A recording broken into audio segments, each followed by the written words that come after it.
Naka-live na po ba tayo? Are we live now? Oh, we are live now. Wait, wait lang po. I just need to share this so that more people can watch our episode for tonight. Ako naman po hindi pa kayo nasanay sa akin. Oh my God, meron na po siyang first. Oh my goodness. Samantha Chael Kapang. Shout out also to Ping Carlson. And ay, teka, ang dami po nila bigla. Wait. Averick De Haico. Hello. Lloyd Andap. Hello to you. Maria Almira Bakbaukan Lipawpaw. Hi. Hello. Um, Dali lang po. Ang bilis po. Nauunahan ako ng pag-scroll ko. Oh my God, my dear Christopher Munar. Hello, magandang gabi sa iyo, dear. Joey Sobrino, Salome C.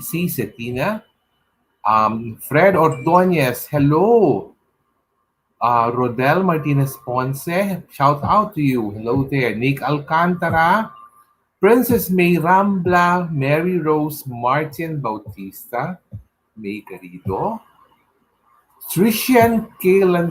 Oy, naloloka ko. Ang daming shoutout ha. J.R. Rabor, Mariel Fernandez, J.M. Recto Tanyada from Bacolod City, Dan Zeven Collins, Jok Pedrosa from Davao de Oro, Hannah Jane Paigao Buenaventura, Hazel Joy Kalimlim, nakakaloka ang dami po. Ruden Butal, Paul Villanueva of Paul Events Production, Mariel Fernandez, mayang gabi from Cebu. Monica Robelio. Ay, naku, nauunahan ako talaga ng Salamat naman po. Crystal Roselli, hello dear. Butanas, Eric John. Ex ko po si... Ay, nakakaloka naman yon. Sean Laguerta, Hope Elizabeth Aguilar, George Glur, Jam Reyes, Diamond Dizon Rapis, Ron Cruz, Cram, and... Oy, naluloka ako! Direk, ang dami nila. Diyos ko, sadali lang po muna. I need to do my opening spiel first. Ang dami. June Muzard, Trinidad Nino, Albert Capua, Zaira, Pearl Rios Palanca, Rosemary Budi, Mary Grace Mira, Andrew Moral, Bless Morandante. Diyos ko, kumaluksan ko yung pangalan niyo. Pasensya na po. Kitchan Twickenham, Bless Morandante, Mary Rose San Luis, Angel Bayona Del Valle, Rainier Maligaya, Kaz Villacorsa, sandali lang po ha, Jasmine Laurente, Tej Citro, Laneth, Clark Langilaw. Mag-opening spiel po muna ang inyong lingkod, mga ka-pageantry. For the first time, sabihin ko po sa inyo, magandang gabi. Kumusta po kayo? Good evening to all.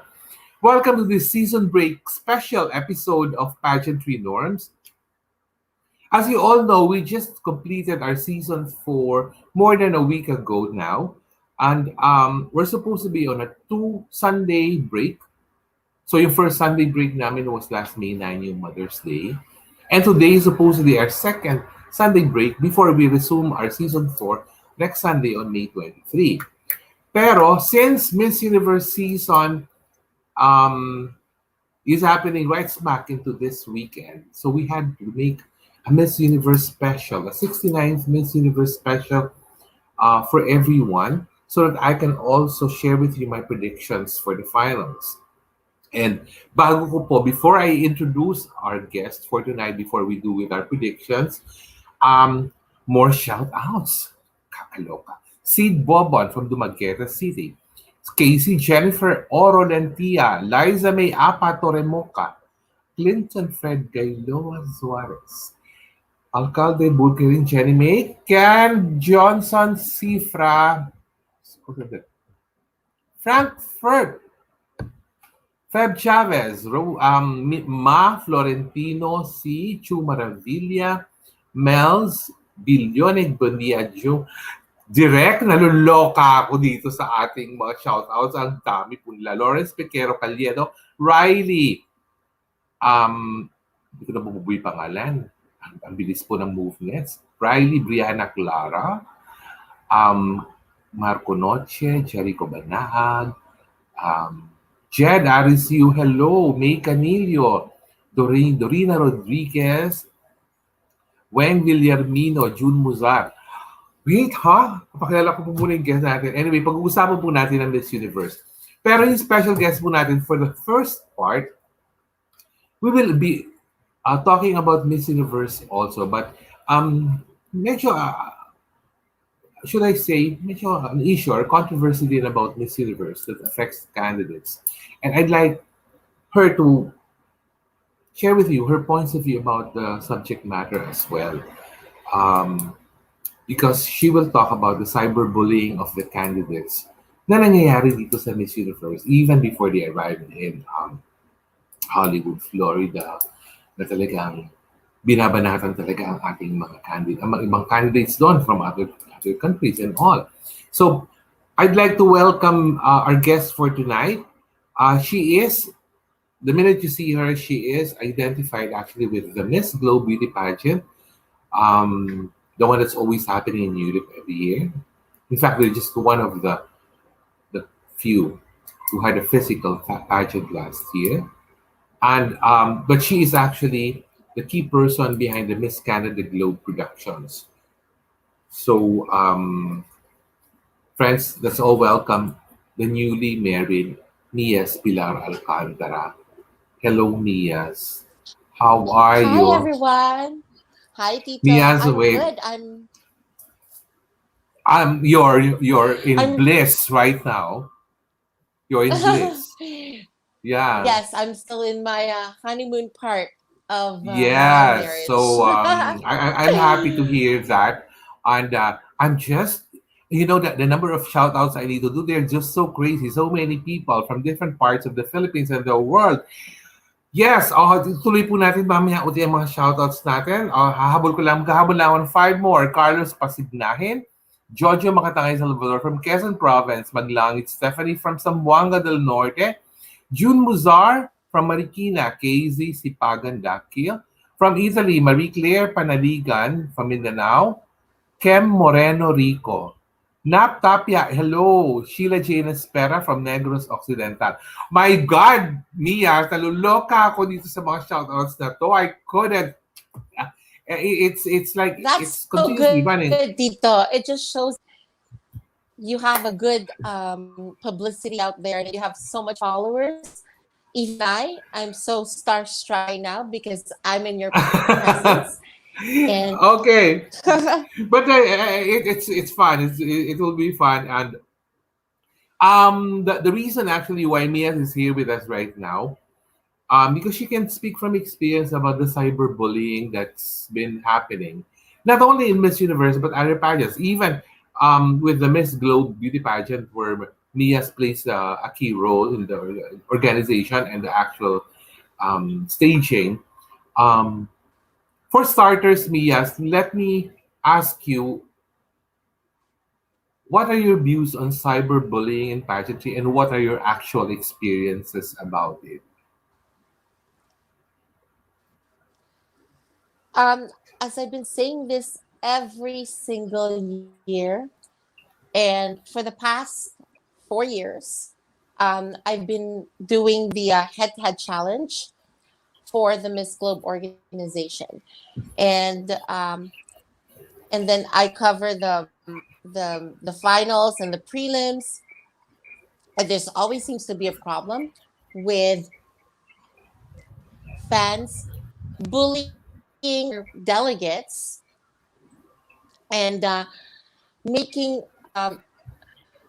making other delegates feel bad for the sake of having a delegate, their favorite delegate, look good and basically have more attention. But people need to realize that it ends up being so negative with that delegate because of the fact that other people starts to like talk about it and it just becomes really negative. And that girl who you're trying to put up is being attacked by other people And that's how the cyber wars go on. It's between the fans. And unfortunately, I have to say,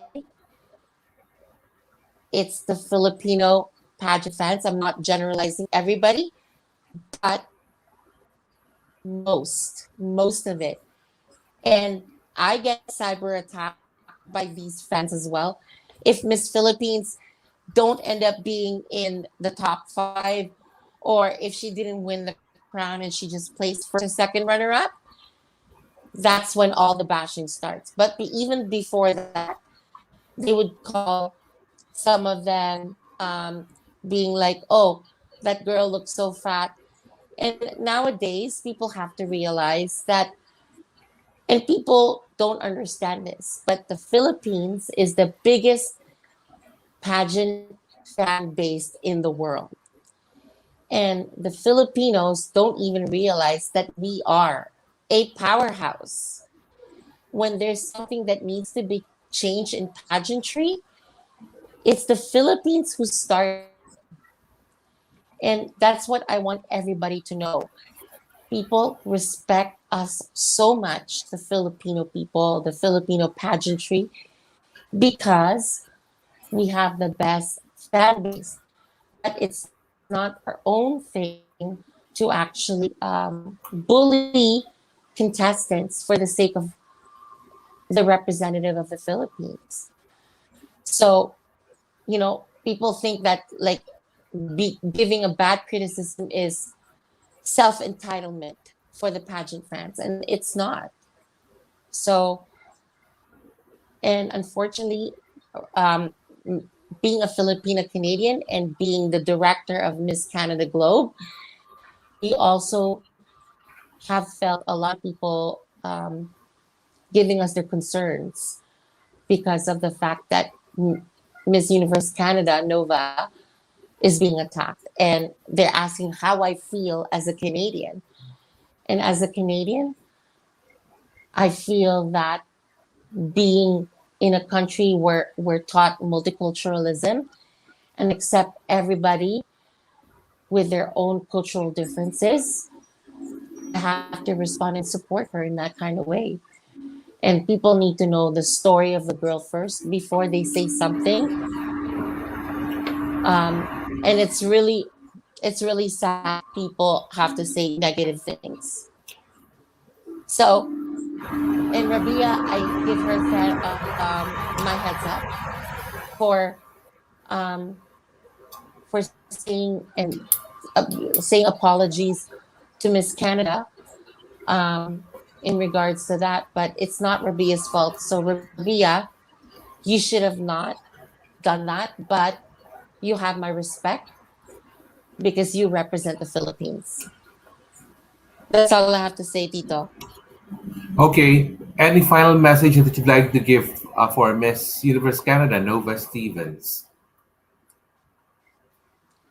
Well, I don't know Nova personally because she's from another pageant organization, but I am good friends with her national director, Dennis Davila, and I also have a good colleague relationship with Dennis. So, Nova, you're a great girl. You represent what Canada is all about. You have a story. I mean, you left your home country to go to Canada for a better future. And that just says that Canada is a country and a land for better opportunities. And that's what you did. But you never forget or you never forgot your roots. You even visited your home country before you were in the Miss Universe. And that just shows Canada trained you very well to never forget where you came from and be proud of being what you are as a Canadian. So you've been doing well. You have a good catwalk. I saw you on prelims, and I was so emotional seeing you in that national costume, which was created by Michael Cinco. And truly, you are a guard of strong and free Canadians. So keep up the good work, and I hope that you'll be one of those people who will be called tomorrow in the top Oh, 21. all right, Mias. Now, before I let you go, I know that you can give us a few hints on what's going to happen with the Miss Globe beauty pageant this year. How much can you say about what's going to happen in this year's edition of the Miss Globe, Mias? Okay, before I say something like that, I also want to say to Rabia, keep up the good work, keep fighting. It breaks my heart to see you crying. You've done an amazing job representing the Philippines. And as a Filipina Canadian, I am so proud of what you have done on stage. And I think if you just keep on fighting and fighting, the stars will shine on you tomorrow night. All right. So, Miss Glow, I'd like to ask the Filipino pageant fans to be respectful because, as you know, it affects also the girl. And people need to understand the state of Norman. No organization would want to work with a girl that will be in very big chaos with pageant fans. And I keep on saying this every year to the Filipino pageant fans. I'm not generalizing it, but you know who you are. You need to play to become big sports. Hindi araw-araw, Pasko. Just remember that. And we've been doing well. The Philippines has been doing well at the Miss Globe. Like, winner, then third runner up, and then first runner up, and then semifinals, then second runner up, and then first runner up, and then fourth runner up. What else can you ask for? You know? But all I can say is that if you have nothing good to say, don't say it at all. That's what I learned from my mom. That's what I learned from my grandma. And Filipinos, we are very respectful of one another. So let's show that and practice that during pageants, not only at the Miss Globe, Miss Universe, Miss Grand International, because whether you like it or not, it affects our representative. And I'm telling you that because it happens. Okay. So Miss Globe for 2021 will be so special. And we're hoping Tito Norman will represent the Philippines in the jury. I'm pushing it. Oh my God! And Oh, I know that I, you, I, I almost fell on my chair. Okay, please continue. I'm Let me read because my very. you have so much you have so much insights to give for the Miss Globe organization. And I think you being there and one of the respective Filipino pageant personalities will be so good. And it will help pick the right queen, right? So, but 2021 will be a great production. It will be a world tour, Balkan tour. So we're in the talks of having the Miss Globe held in three countries, which is Albania, Montenegro, and Macedonia. So, Tito, it is something for you to look forward to. And I know that Delhi Art You're Association pressuring with me. the You're president. fresh. I'm getting It's pressured. about Okay. time, right? It's about Oh time, my Tito. God. But it will be nice for you because you get to see the Mediterranean, the Balkan region of Europe, and you're gonna love it. The food is amazing. So, but like it will be nice, and as I mentioned, there will be with the direction of Petri Bozo, the Miss Globe has been stronger every year, and every year, and they really work hard. As you see, last year it was a great production, and it will be even a great production. I'm going to spill one. Look after and look forward to the runway challenges that we'll be doing for our contestants this year. Yeah. Wow, Yeah. that's going to be very exciting. But you're really putting so much pressure on me right now. My God, Direct, what will I do? What will I do? Okay, let me think. Let me mull over things. But thank you so much for thinking of me uh, for this year's Miss Globe in my God, in three No countries. My God, problem, Tito Norman. I haven't even been to I think, Albania, Montenegro, and Macedonia. oh, don't worry, Tito Norman. You're gonna love it. The food itself is to die for because it's all fresh. And if you're a big fan of the Mediterranean diet, oh, you will gain a few pounds. I guarantee you that. And if you're a wine Um, drinker, it's the place. Mias, how about the Mediterranean man, perhaps? Oh, they're hot. But now I'm Oh, married, Tito Norman. So I'm I'm not. I cannot I'm not then married. I'm not. then you can party with all the other national directors. I'll make sure you're in a good hands and I'll make sure that you will be surrounded with good-looking, hot Mediterranean men. Yes. You're really pressuring me, Mias. We can I'm sinking right now in my seat. I'm sinking.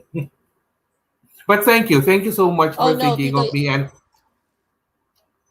I will seriously consider that invitation, of course, and um, looking forward to whatever the near future will bring to us all. So, Yes. Mias, yes, Yes. thank you so much for joining us in this special episode of Pageantry Norms. We hope I know that you are in the Philippines right now and will be staying up to the end of the month. So I hope you enjoy the rest of your honeymoon phase here in the I'm sure Philippines. I will. I gained a Yes, lot of and weight and oh, but it's okay. You can always do your fitness routines when you're back in Canada, and you will get back but in before shape I in leave, no Tito, we time. have to before I Yes. What? leave, before me and my Yes. husband go back to Canada, we have to go for dinner. I have to give you your chocolates. I got you chocolates from Canada. So, My God, pasalubong. sharing the calories and the pounds, of course.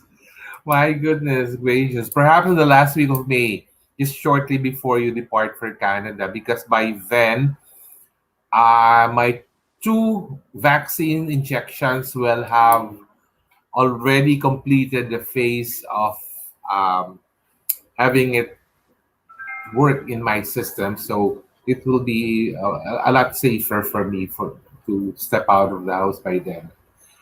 But again, yes, thank you Hoping. so much for joining us this afternoon. There's so many viewers, and some of them are thanking you to for even inviting me. My God. Oh, don't pressure me, please. Don't pressure me, Thank you viewers. Don't so much. pressure me. thank you Yes, thank you so much, Tito Norman, for inviting me. And again, it's a pleasure seeing you so healthy. And to all of the fans out there, maraming salamat po sa pagnood nyo sa amin. And kaya natin to mga kababayan ko. This is all for the greatness of Rabia, Queen Rabia, and to my fellow Canadians. So, fingers crossed. Yes. Thank you so fingers much crossed. again, Mias. And let's give a big flying kiss. Now, big flying kiss to everyone, Mias, before you leave. All right. Oh my God, here we go. So na po ang inaabangan nyo. Diyos ko, pinagkapawisan ako. Again, before po tayo mag-resume sa ating predictions, more shoutouts. Larry, hi. Hi, Larry. You're already vaccinated. Good for you. Ate Nora, hello. Hello. Ay, ako. Oo, nabulol nga daw po ako. Yes. Yes, Lynette. Um, Shout out din to Nico. Hi, Nico! Kailan mo ba ako invite sa resort mo para makapag-swimming tayo? Pero yung maraming tao, gusto ko tayong dalawa lang, Nico. Ron Cruz. Ay, sabi ko, landi ko daw po. Konti lang. Yes. Um, Shout out to Zitro, Yayarika Fidel. Toshi, hello. Jeffy Ravina. Jana Nicole Villanueva Murillo. Foylen. Soriano Francisco. Nika Fabella, hello. Um, Alam niyo po, pinapabagay ko lang ang pag-read ko ng shoutout kasi naman pressure na ako mag-share na ako ng predictions. But anyways, in my blog at normannorman.com and even on my personal account on Facebook, I shout out to Marky Pacoma watching from Germany. Hello. I um I actually posted already my top 16. Lanef, double vaccinated na ako. Yes, I've done both already. I've already posted my top 20. And I also mentioned yung potential ko na online uh, voting winner. So, can we share with them the image of the top 20? Top 20, yes. Ito na po. This is the top 20 predictions that I made that I already shared at normannorman.com and my personal Facebook page earlier, mga an hour earlier. Konti lang naman ang ubad fans. And this 20, some of you might ask, how did I arrive at this 20? So, of course, the preliminaries helped a lot. Seeing them in their swimwear, their Emma Saval swimwear, and their evening gowns. Actually, I also factored in a little bit of national costume, although hindi po talaga integral part ng preliminary judging ang national costume. So it's just a traditional event that the Miss Universe pageant always observes in every edition. So tatanungin naman, napanood niyo ba yung closed door interviews? Hindi nga po eh. But it helps that we have been able to watch videos, several videos, individual videos of the ladies, even the ones in groups, even the ones in their social SOCMED accounts. So, as each day passes by sa competition, you form in your head the kind of personality that each one of them possesses.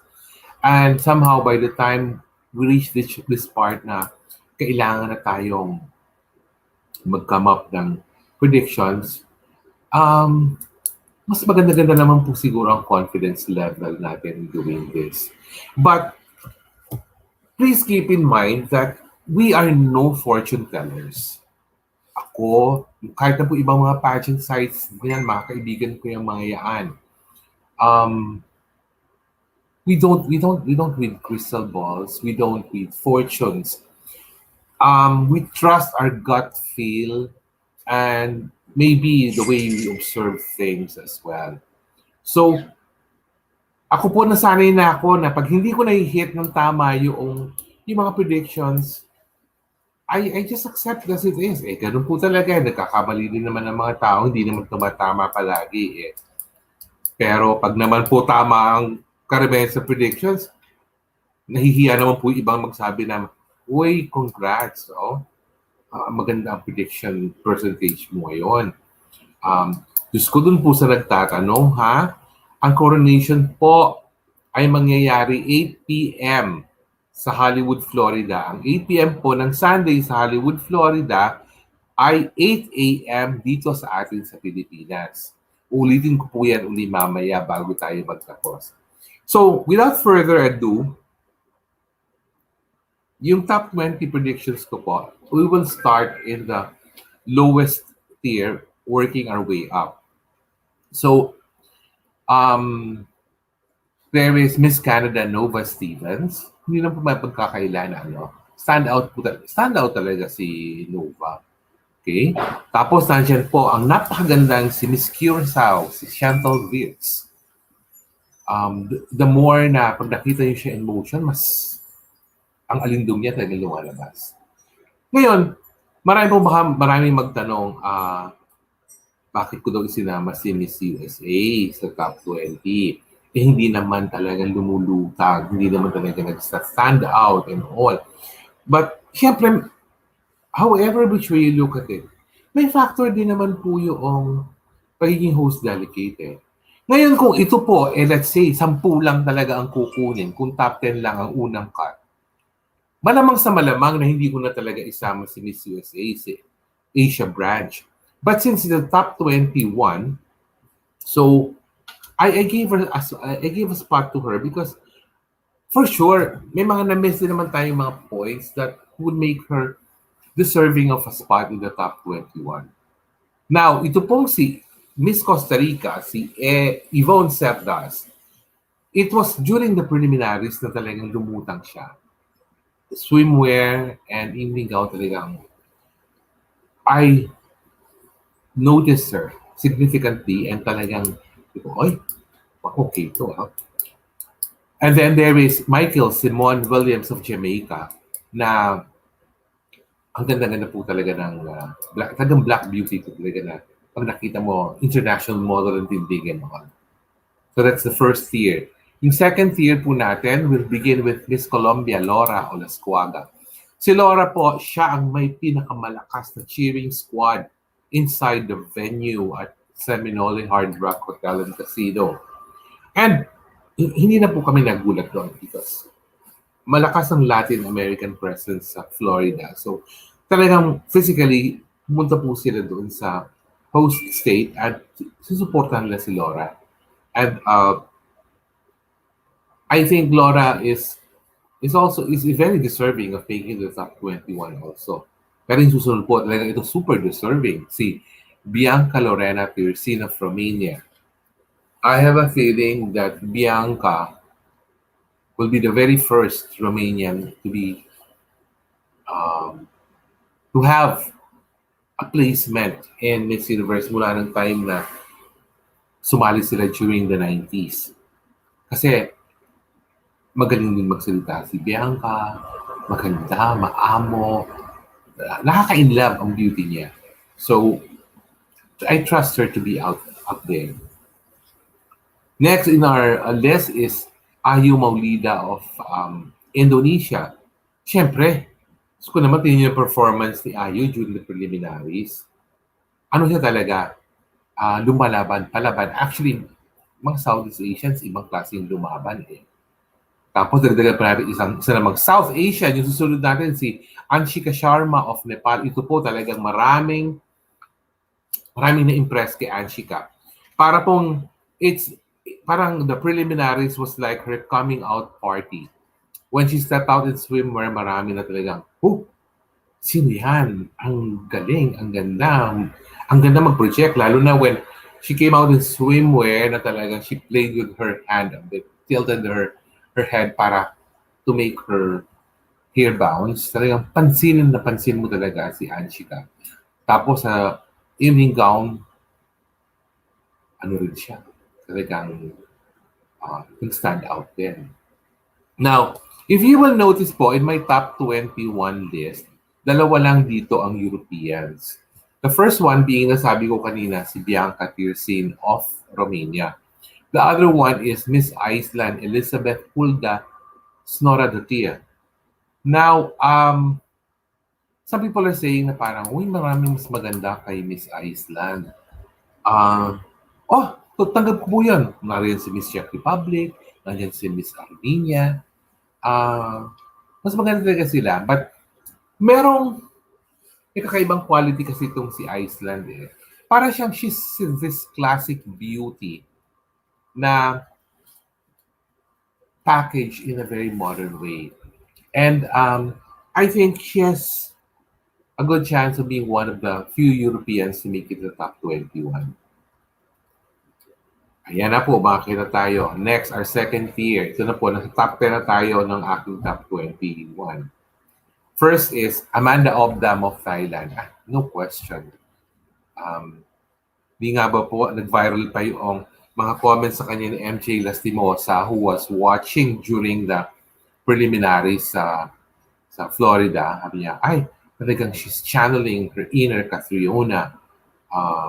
Catriona Gray dahil the way she walked in swimwear, that's the way she presented her evening gown. Pero, Diyos ko yung evening gown po niya talaga, baw na baw ako sa evening gown ni Amanda. Napakagandang gown. It's like parang nakapinta sa katawan niya yung evening gown. Kasi talagang the fit was just perfect.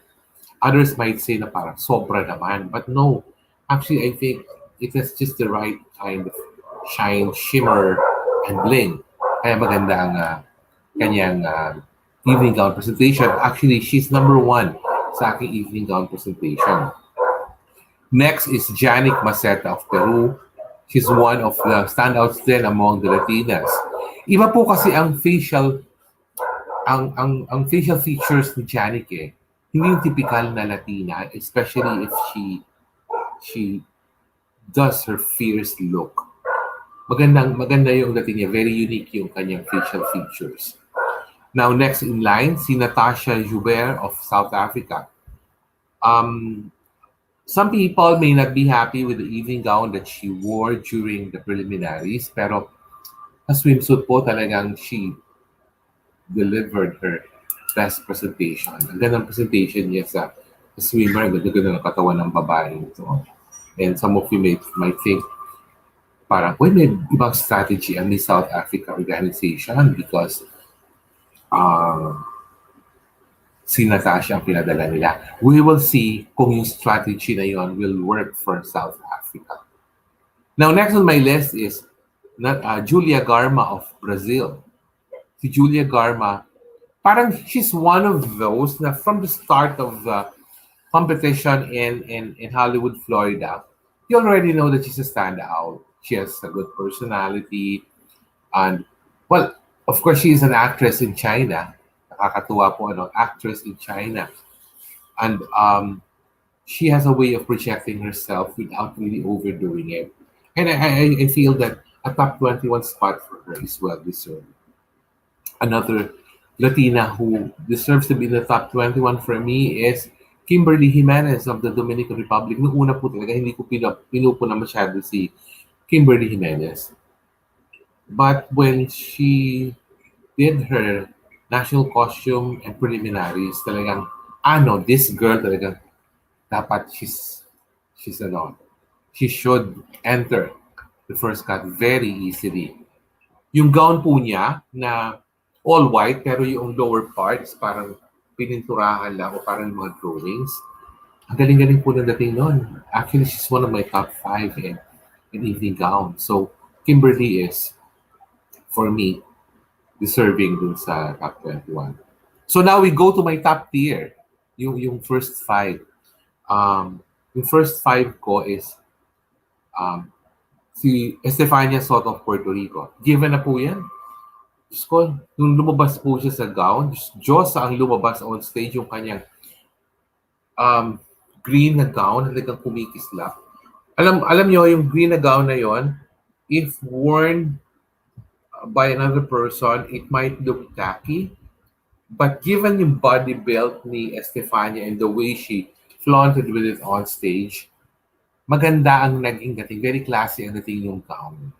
Showing just the right amount of skin.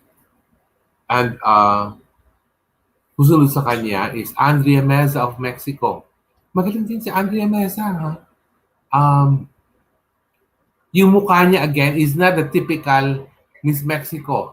Merong, para bang actually parang katipo ni Miss Peru na iba rin yung facial features niya. Medyo very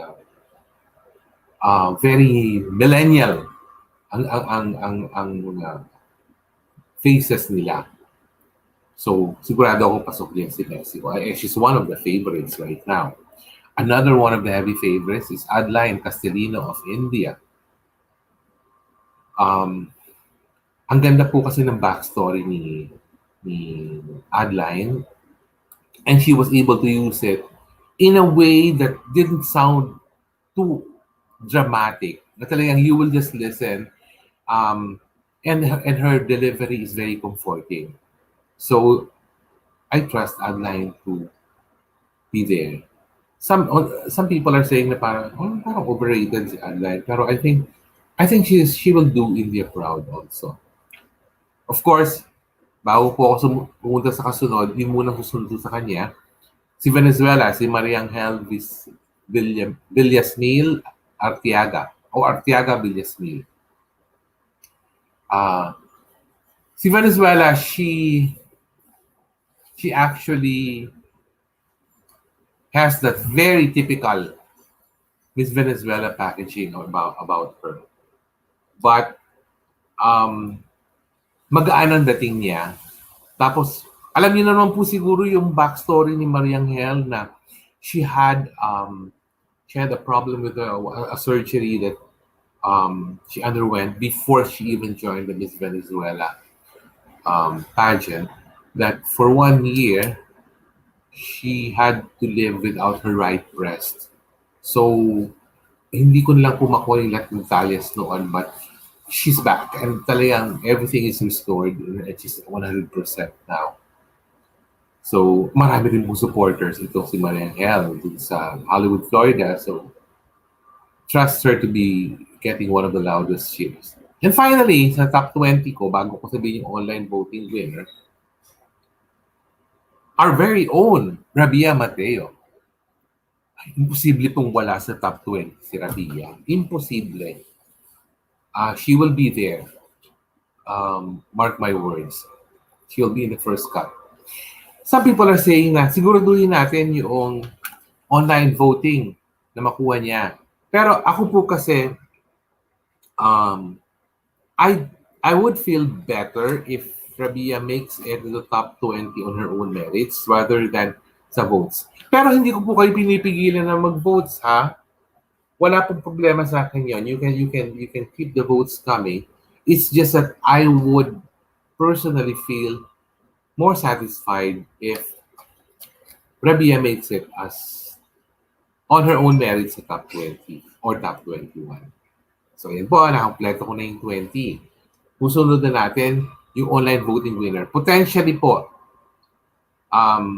actually, original ko pong iniisip sana online voting winner was Rabia sana. Pero sabi ko nga, kaya naman ni Rabia to enter the top 20 without the help of the voting. But, yung suporta niyo po, na-appreciate yun ni Rabia. So, if you want to vote for her for top 21, go lang po tayo. Pero may potential online voting winner, direct, is from Vietnam. Si Van Tran Van Nguyen Tran. Tan Van Nguyen Tran. My God, ko Direct Gerard, ano ba to? Samahan mo nga ako dito sa screen, Direct. Ano ba? Kailangan kasama na kita dito. Ano ba? Ano nga ang kompletong pangalan nitong si Vietnam na lagi kong nalilimutan? O, ba't ka naka-mute, Direct? Ano ba? Nakakaloka ka? Okay, good evening po sa lahat ng nanonood pala. Oo. Okay. Ang pangalan ni Vietnam ay Kang Van. Canvan. Yeah, Kang Van Nguyen. Can Van Nguyen Tran. Oo. Alam niyo po, itong si Canvan, deserve din po niya talaga to make it on her own sa top 21. Pero nakita ko rin yung support sa kanya sa voting, malakas din po. So feeling ko, siya yung 21st person who will complete the top 21. Mm-hmm. Yes. So yun na po. Actually, Tito Norman, yes, give Gerard, you an idea, no? Since I'm here in Saigon, I was like browsing yung social media nila, yung mga updates nila. Nakita ko parang nag-aambaga na yung mga yung mga ambassadors nila, yung mga key opinion leaders, mga KOL, mga influencers. So talagang all for one talaga sila for Miss Vietnam to get into the top 21. So ayun nga. Gerard, wait.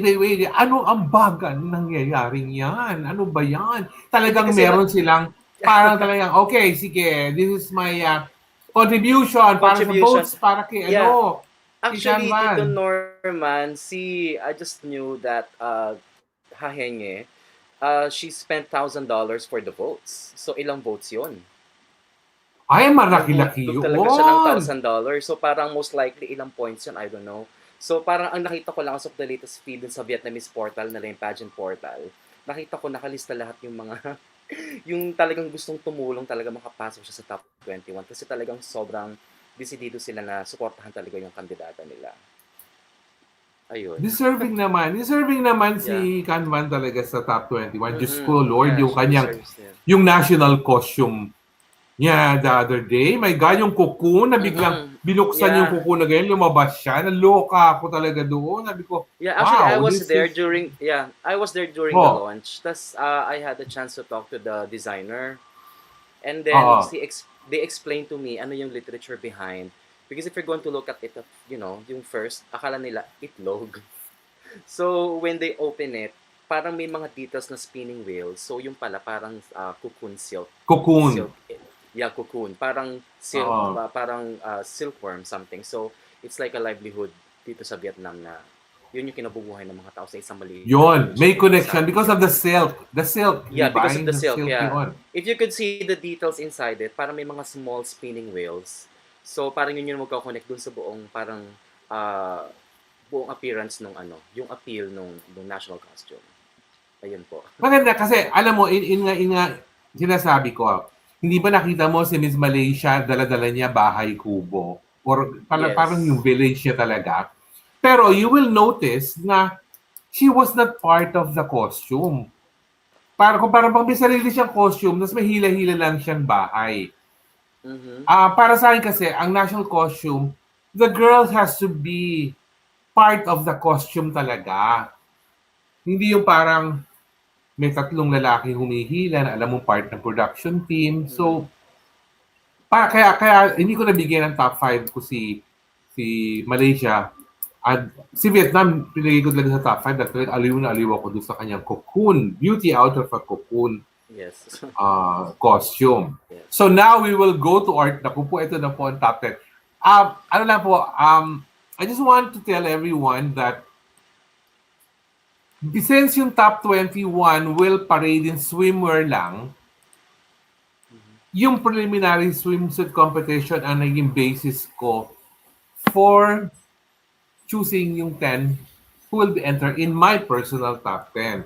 So, kumbaga, ang 10 ito po, sila yung aking hire sa swimwear. So, automatically, siya yung lalagay ko doon sa top 10 ko. Dahil, yun ang magiging basis bukas 21. Ikaw, Mm. anong say mo? Kasi, yun ang inakit pananaw sa swimmer lang maglalaban-laban ng top 21 eh. So, Mhm. whoever will be best in swimwear, sila yung papasok sa top 10. Ngayon, yun po Mhm. ang ginamit kong basis. Para naman, may basis ako talaga. Ayoko naman nung parang, wala lang, type ko siya eh. Ganun eh, parang gano'n. Mhm. Kumbaga may basis talaga na ano. Yun. Ano So, masasabi mo, parang Gerard? Tito Norman, totally tinanggal nila yung opening speech, tama po ba? Wala na talaga Kasi yung 'di ba opening yung speech. wala na. So parang magiging basis ng girls for them to get into the top 10, dapat galingan nila yung swimsuit competition. Yun ang Yes, basis. exactly. Oh, ako naman po, ito masasabi ko lang, Gerald, no offense meant, sa totoo lang po, hindi ko naman talaga ma-feel ng super major yung impact ng opening statement eh. Kasi Mhm. people don't really listen to the others. You listen to your candidate. Pero sometimes you tend to skip na the others. So hindi rin naman talagang yun ka-effective sa akin yung opening speech eh. So with that being said, my top 10, my personal top 10 are direct, Diyos ko Lord. Eto na po. Okay, let's reveal top 10. My top 10, siyempre, na-explain ko na po yung mga strengths nila earlier. So, enumerate na lang po natin sila. There is, of course, Adeline Castellino of India, Natasha Joubert of South Africa, Bianca Tirsin of Romania, there's Janik Maceta of Peru. Of course, syempre, nandiyan si Rabia Mateo of the Philippines. Di pwedeng mawala yan. Nasa gitna pa sila ng photo grid kasama si Amanda Obdam of Thailand. Okay? Tapos, 6 na po yun. So, the remaining 4 are Chantal Wits of Curacao, Anshika Sharma of Nepal, Kimberly Jimenez of the Dominican Republic, and Estefania Soto Torres of Puerto Rico. Actually, any of these 10 ladies, any of them could win Miss Universe. Pag nasa ganitong level, ganun po kasi sa Miss Universe, para bang pag umabot ka na sa next level, given na ho yun that any one of you should really, or is deserving of the crown of Miss Universe. Ikaw, Gerard, direct, sino paborito mo noong swimwear? Swimwear, pwede kong, kasi ang dami nila, kasi parang Ang nakita ko dami dito, nila! naglabasan yung mga talagang sabihin natin yung work, saan ka galing? Parang ganon. Lalo yung Oo. may mga Latinas, given Latinas kasi talagang mold sila na pag sinabi mong swimsuit, talagang katawan talaga yung puhunan, Pero Totoo. nakita ko it was a battle between Asia and Americas. Am I correct? Kasi Totoo yun. lumaban din talaga ng patas talaga yung mga Asians, no. Pero Oo. ang striking sa akin, no, na talagang nag-stand out sa akin noon, si Miss Puerto Rico. Ang linis ng performance niya. Yes. Masasabi ko rin na very consistent siya hanggang nung nag-evening gown. So nakita ko yung stance, yung power, yung posture, yung presence, yung alam mo yung gigil pero nasa loob yung kulo. Parang ganun yung niya eh. Yun yung panlaban niya na Yung aura niya. kinakalmahan Oo. lang niya. Oo, kinakalmahan lang niya pero ang regal, napaka-classy niya sa swimsuit. Oo. Gerard, doon na pumapasok yung element of maturity. Kasi Yun. if you are mature enough, you know how to present yourself in a way na hindi ka magmumukhang atat na atat. Mhm. Para bang you're not there to to overdo things and Mhm. everything, or you're not there to overstay your welcome in the stage. Compared kay Miss Argentina, talagang every time na nasa stage siya, para bang, ay my God, talagang umuubos ng oras, kaya Si kawawa si Miss Armenia. si Miss Talagang teka lang nakaabang Tito ng mata. Norms. 'Di ba Oh, Miss Argentina trained in Venezuela? Yun ang alam kong background niya eh. kasi nga Miss She went Argentina is under Osmel. Oo. Kaya So, nakita ko sa kanya train, Miss Venezuela yung mold niya eh. Parang sa yes, swimsuit tsaka sa evening gown yung gestures. Parang siyang Irene Eser.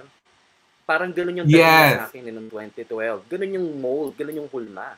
So Pero parang sabi ko lahat lahat. mas gusto ko yung mukha ni Irene Eser compared naman sa, Yes. Pwede ko kasi, sabihin yung oo, gestures, oo, yung mechanics niya pag gumalaw, very Venezuelan. Kaya pa sabi ko, okay, ito yung tatak ni Sir Osmel. oo. Talagang Kasi lumabas sa kanya. tingnan mo yung ito naman po, hindi naman po ako no offense meant lang po, no? Pero ang kapal-kapal ang makeup palagi ni Miss Argentina, naluloka ako. Ano kaya pag nagkaroon ng no makeup challenge, para bang how well paano kung wala ng mga contours, pag wala ng mga concealers and everything, ano na po ang mangyayari. Kaya kita niyo po, hindi siya pumasok sa top 21 ko actually. Bago ko po finalize yung top 21 ko, number 20 siya eh. Pero mas Mm. pinili ko ipasok si Jamaica eh. Kaya yan ang nangyari. Yeah, So, si Miss para sa Jamaica, akin, ang ganda ng oo, niya. Ang ganda ng ang facials ganda. niya sa camera. Oo, Napaka-elegante. oo. Ngayon, dito po sa top 10 kong ito, ang sorpresa po dito na nag-appear talaga is si Miss Nepal, si Anshika Sharma. Na totoo naman po maybe hindi siya ang may pinakamagandang hugis ng katawan, pero ang ganda-ganda ng kanyang presentation. Talagang, Mhm. yung bang timplado, para mabinigyan ka ng isang tasa ng kape na not too Perfect yung sweet, timpla. not too creamy. Perfect ang Bitter. timpla. Oo, Mhm. maganda ang timpla. So, ito nga sinasabi ng ating mga readers na agree sila dito sa top 10 na to. Pero sasagutin ko lang po isa nagtatanong, hindi po sa GMA or sa Kapamilya online ipapalabas sa Miss Universe bukas. Sa A2Z Channel 11 po papalabas sa Free TV, tapos sa Fox Life po on Cable TV.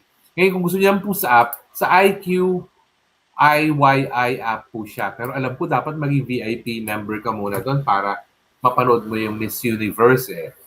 Okay. So, ito nga po. Yung po kasing top 10, before you can even go to top 5, maglalaban-laban silang 10 in the evening gown. So all of them will um, will parade. All 10 of them will parade in the evening gown. Ngayon, if those readers or yung mga sumusunod po sa mga posts ko, si Rabia po talaga ay ranked her ninth only dun sa top 10 ko na evening gown. Mm. But I know for a fact that she will be wearing another gown by Fern Amato in the finals. So, ito yung pasabog na gown na alam ko na isusuot ni Rabia. So, bigla po siyang sumampa sa akin talaga to the top 5. So, sa top 5 ko po, ang kasama, uy, may bumabati sa iyo. Hi, Ma'am, si Gerard. Ay, may bumabati kay Gerard. Nakakaloka lang po. Kakatuwa, di ba? Alam mo, nauubos ang, nahihilo ko sa mga sa ano natin, sa dami ng ano. Pero natutuwa. Madami. Masaya po ako. Huwag po kayong ano lang ako. Madrama lang po ako pag nagbabasa talaga na inuunahan yung mata ko na dami. Diyos ko, hindi ko po masundan. Umuusad ng tuloy-tuloy yung mga pangalan. Okay. So Gerard, are we ready to show our top 5? Parang medyo kinakabahan ako dito kasi talagang ano na to eh. Parang paunti na eh. Parang teka lang, hindi ko rin kasi sure kung ano ba yung format kasi sinasabi daw nila final 5 yun yung magkakaroon ng chance to, sabi nga ni Shamsi dun sa isang interview na parang it's their, the time for them to be heard. So, yes. Yun na parang pinaka Q&A nila na yung last leg ng competition. So, I'm not pretty sure kung ito na ba yung lahat ba sila mag-place? Ano ba yung format ng Tito Norms? Yan ang explain ko. Yan ang explain ko sa susunod. Okay, sige na. Yes. So, without further ado, ang personal top 5 predictions ko po ay sila. Okay. Nakakaloka. Ito po. Well, before anything else, thank you po kay Alejo Anthony Mondenar for helping me with the artwork for this. Follow him at Awesome Tony on Facebook. My top 5 are Puerto Rico, Estefania Soto. Peru, Janik Maceta. Of course, Philippines, Rabia Mateo. And fourth on my list, Adline Castellino of India. And the fifth is Thailand, Amanda Oblam. Ngayon, as I've said po kanina sa top 10, my basis para dito sa top 5 would be the performance during the evening gown dahil yun po talaga magiging base din tomorrow. Yung 10, maglalaban-laban in evening gown. So yung 5 highest doon, sila move forward sa top 5. So ito na nga po mangyayari. Sa top 5, this is where the Q&A begins. All 5 of them will be asked questions by the selection committee on an assortment of topics. Iba-iba po yung topics yan. According to some sources, mga world topics po yan. It could be refugee crisis, it could be mental health, it could be about the role of the United Nations and the like, gender-based violence. So, ang hirap na po talagang gumawa ng prediction on how they will answer the questions here dahil it depends on matatapat ba sa'yo yung topic that will sit well dun sa ano man yung mga tumatakbo inside your head or matatapat ba sa'yo yung topic na pinaghandaan mo pero hindi ka ganun ka-solid in the ideas to share sa topic na yon. So dito po mangyayari yon sa top 5. So pagkatapos po ito na ba, Gerard, yung tinatanong mo kanina. By the end of yung 5th girl na makasagot, yung announcement ng final 3 ay, the way I understand it it will be reversed. Parang yung nangyari sa Miss Grand International ba, Gerard? Okay. They will announce the 4th and 3rd runners-up. Okay. Yung doon sa 5. So that literally leaves 3 girls. 3 girls.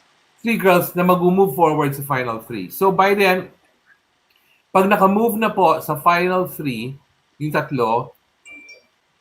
na-announce na po kung sino yung 4th and 3rd runners-up. Yun po ang understanding ko dun sa mangyayari bukas. Kung magkaroon lang So po they'll be doing, pagbabago, yes, ano yan, so Gerard? Tito Go. Norman, you're saying that they'll be doing the same thing, yung format na yon? Something like that. Something like that. I don't know if they Mm, will tweak. Kung okay. magkakaroon ng tweak. Ikaw, anong alam mo, Gerard? Hindi kasi Tito Norman, ang lagi kong tinitingnan dyan kung ano yung ginawa ng Miss USA. Kasi 'di ba Okay. they're under the same organization. So based Yes. from my yun nga yung understanding ko noon, parang sa Mm-hmm. Q&A ng top 5 may dalawang rounds ng Q&A. Okay. Yun ang Yeah. pagkakaintindi ko. Yeah, So parang yung oh, isa posible rin yata, yun. parang yung isa parang the questions were like the questions are from the judges. Okay. And then the second round of the Q&A, parang may Mm-hmm. mga current issues. Sa example, parang yung hashtag ng Miss Earth. So Okay. parang may keywords lang or word, and then they're going to expand the idea. Yun nga, Yun. binibase ko lang Oo. siya doon sa napanood ko sa Miss USA. Pero if Yeah, you are pwede. telling us, if No, no, you're no. telling Pwede, us na pwede parang din. pwedeng ganun yung mangyari. Oo. Pwede ganun Okay, yung okay. mangyari. Pero, kasi actually, um, kung base kasi natin sa nangyari sa Miss USA, I'd be Mhm. happy with that kind of format also. Opo. Ang gusto ko lang Yes. naman kasi dun sa ma-announce na yung fourth and third runners-up, alam na nila ang specific placements nila, Mm-mm. if ever. And pwede rin namang magkaroon sila ng dalawang level of questioning before Yes. ma-announce yung fourth Kasi and 'di ba third runners-up. exciting yung Tito Norman, 'di ba? Mas exciting Yeah! 'yun. Ano yan eh, Exciting. kumbaga, patayan na. At that point, Correct. patayan na talaga. Bloodbath na 'yan. Um, oo. Parang ano na yun, mag-winner take all na dyan. Talagang tuloy-tuloy Mm. yan. Hindi ka pwedeng kapusin na hininga. Kung runner ka, kung Mm. sprint runner ka, hindi ka pwedeng kapusin. Mm. Talagang dapat Correct. mag-perform, mag-deliver ka. Yes Ngayon, ito po. po, bago natin i-announce ang ating, talaga po, titignan ko yung oras natin. Bago po i-announce ang aking final three, gusto ko lang po sabihin that I really want Miss Thailand Amanda Obdam to make it to my final three. Para ma-erase yung memories of 2016, 2017, and 2017. 2019 na Mm. pagdating sa top 5, medyo para bang pumipreno na bigla. Tapos Mm. parang tumitigil na doon, tapos hindi na mag-move forward. If only for that reason, gusto ko siya pumasok sa final three. Mhm. Pero syempre, hindi lang pwedeng ilang reasoning na gamitin natin eh. So, I base my reasoning on who I feel will, yung dama ko, will deliver very good answers do sa Q&A. Mhm. Tito Norman, I have a question. Ba't nga ba Yes. nilang nagiging parang doon nagsa-stop ang Thailand para makapasok ng top 3? Ano kayang reason? Kasi may nakita kong isa eh. Ito Anong lang, reason point of nakita view ko mo? lang. Kasi parang yung napapatapat na tanong sa kanila, sobrang hirap. That's one possible, ano? Napakahirap. Yung kay Mm, Pawin, ang hirap nun eh. Security and privacy. totoo And then yung yun. kay Maria Wala kang Claire. mapili. Oo, Um, oo. oo, parang yung kay Maria noong 2017, parang about movement, something. So, medyo talagang nahihirapan ang hirap ng tanong sa totoo lang. Yun yung nakita kong isa sa Mahirap mga talaga. factors. Oo. Yung Yung mahirap na pagdating sa tanong is Q&A. one of the factors. And I think another factor would be the fact na by the time na dumating na sa point na yon, yung nerves of steel nila Mhm.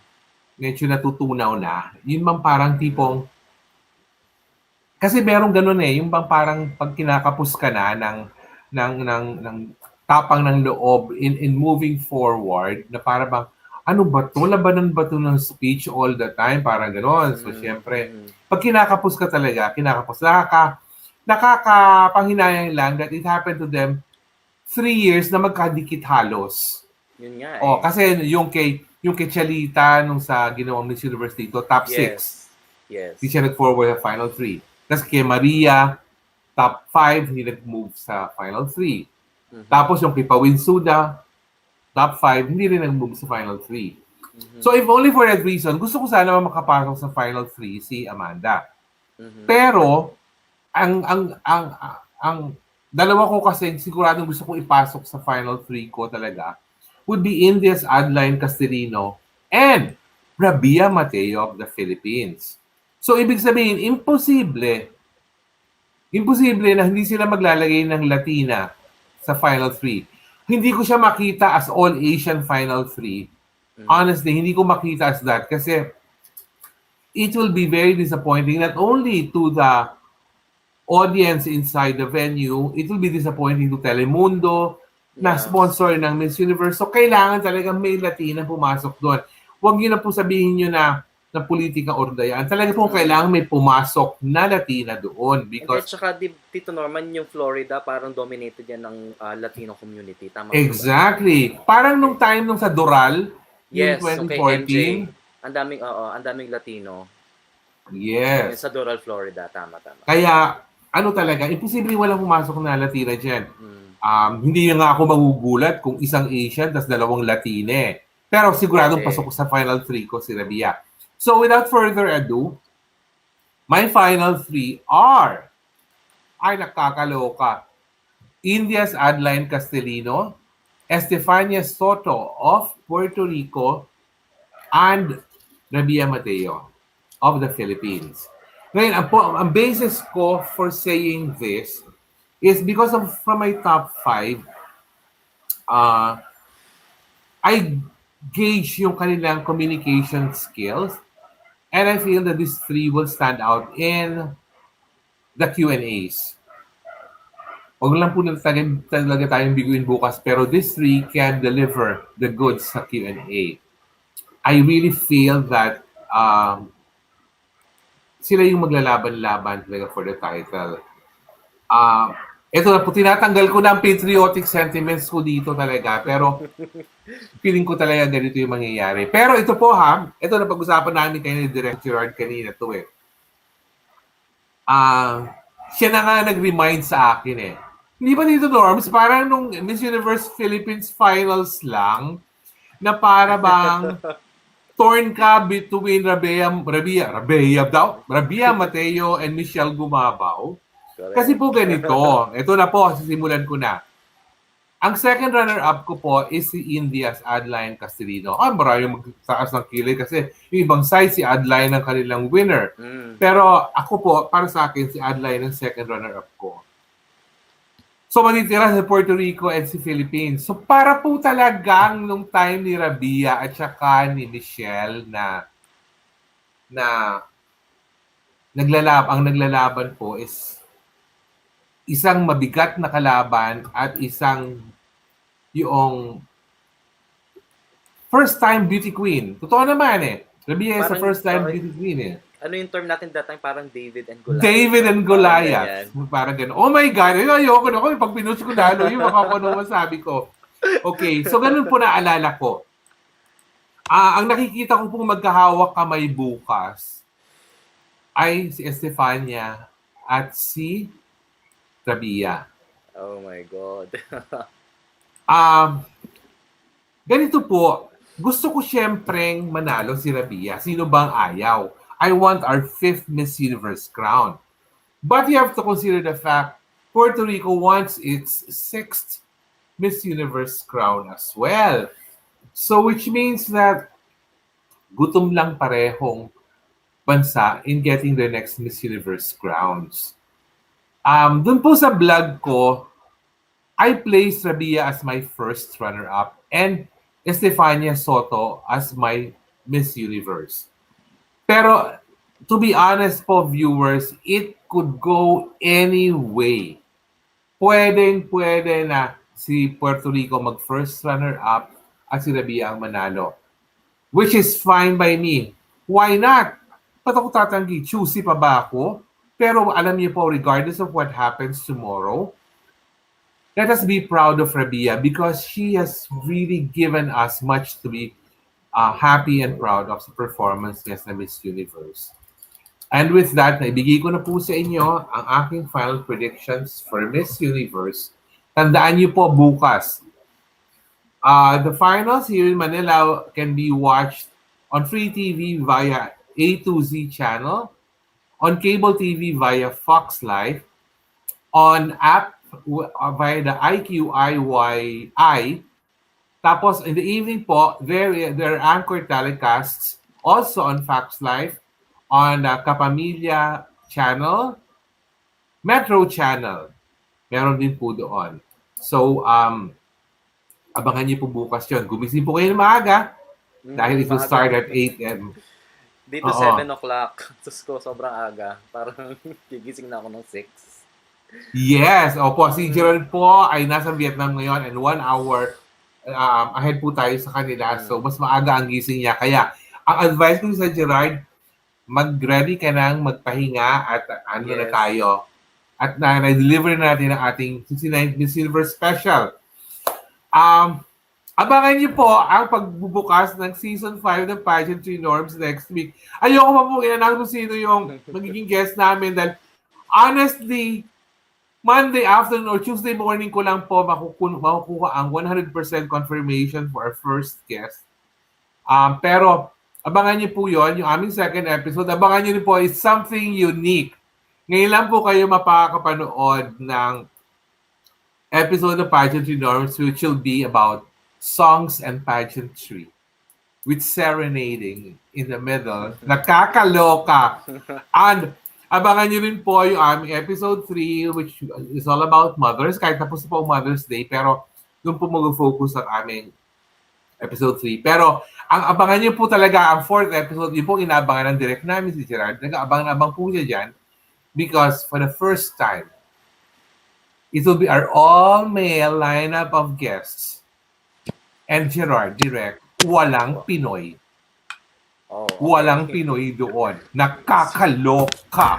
Duguan na naman ang ilong to. Walang Pinoy doon. Yun lamang po ang aking masasabi. Matulog po kayo ng maaga ngayong gabi. Bye. At I'm so excited. abangan po natin ang Miss Universe bukas. Let's pray hard for Rabia. I, of course, want her to win. Now, if whatever the results are, tanggapin po natin na maluwag sa loob because yun po sinasabi ng tadhana. And matulog po tayo maaga tonight. Matulog po tayo ng magbagsan po tayo ng alarm clock sa mga tanghaling gumising para hindi nyo ma-miss ang pag-start ng 69th Miss Universe live from Hollywood, Florida tomorrow. Thank you so much for keeping us company tonight in our special episode of Pageantry Norms for the 69th Miss Universe. Abangan niyo po ang aming Season 5 on May 23 and magbibigyan lang po ako ng mga teasers by next week about that. Thank you so much. Hindi na po ako nakapag-shoutout pa po sa maraming ang dami nating viewers yata ngayon, Gerard. Hindi na po ako nakapag-shoutout sa marami. Pero thank you so much for keeping us company. Yun lamang po. And good night, everyone. Matulog po kayo ng maaga. Good night, everyone. 8 a.m. po bukas. 8 a.m. po. Abangan niyo po ang start bukas. Thank you. Bye, Bye-bye. Tita Norms. Thank you so much. Bye-bye. Thank you. Bye-bye. Bye-bye, Gerard. See you tomorrow in See you tomorrow. Hollywood, Florida. We Okay. wish, no? Bye-bye. Okay, bye-bye. Oo. Oh, bye-bye.